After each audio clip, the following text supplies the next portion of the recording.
Good morning, all. Today's presentation will be in regards to Weracoba Creek's Watershed Plan, developed by Team 1 of Dr. Bush's Topics in Conservation class, presented by Cassie Coy, Madison Coleman, LaDonna Jenkins, and William Wisnan. Our team focused on Weracoba Creek that has been listed as a 303D listed stream by the Georgia EPD and EPA's TMDL list assessment of the creek since 1993. According to the 2020 list, urban runoff is causing the presence of excessive concentrations of fecal coliform in the creek. The lack of a strong vegetative buffer and overall unstable bank along the stream is also adding to the issues of severe erosion and downcutting. Improving the vegetative buffer along this creek has the potential to reduce the excessive concentrations of fecal coliform entering the system by urban runoff while also improving the sediment, bank erosion, and downcutting, as seen on the sites indicated by the red points on the map. As indicated by the map on the previous slide, our team assessed the Lakebottom part stretch of Weracoba Creek from 17th to 13th Street. We met during our classes' lab hours and walked along the stretch. We conducted a visual rapid assessment using unified screen assessment forms. There were 9 forms in total.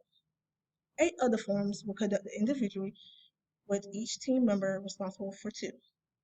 The forms consisted of the following categories: stormwater outfall, severe bank erosion, impacted buffer, stream crossing, channel modification, trash and debris, utility impacts, miscellaneous, and a reach level assessment. The reach assessment form was done together and allowed us to determine the most crucial goal for Weracoba's restoration. We determined the goal to be the restoration of the vegetative buffer and the stabilization of the banks. The picture on the left is an example of what we would see during our assessment. On the right is a blank template of our USA form. As seen on the form, we were able to indicate impact location, type, and severity. With limited time and resources, we chose to use short-term goals that would be easily implemented. These preferred bank stabilization methods according to the EPD.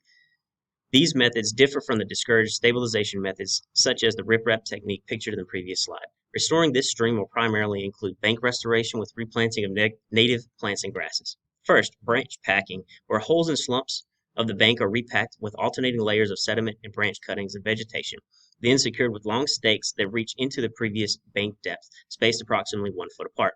Second is the vegetative geogrid, where we stack portions of sediment and rock rubble inside layers separated by branch cuttings, plants, and all the layers being held down with long stakes to assist against bank sloughing.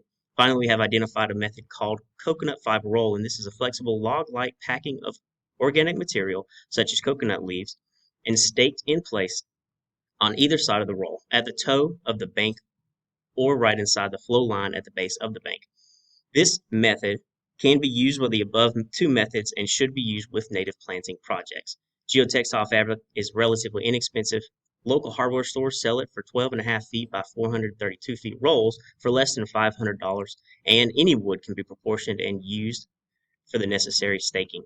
Each of these practices can be easily adapted and maintained by the local community. The most important aspect to ensure that this success is to maintain the riparian buffer of grasses, bush, and trees that are planted throughout this project.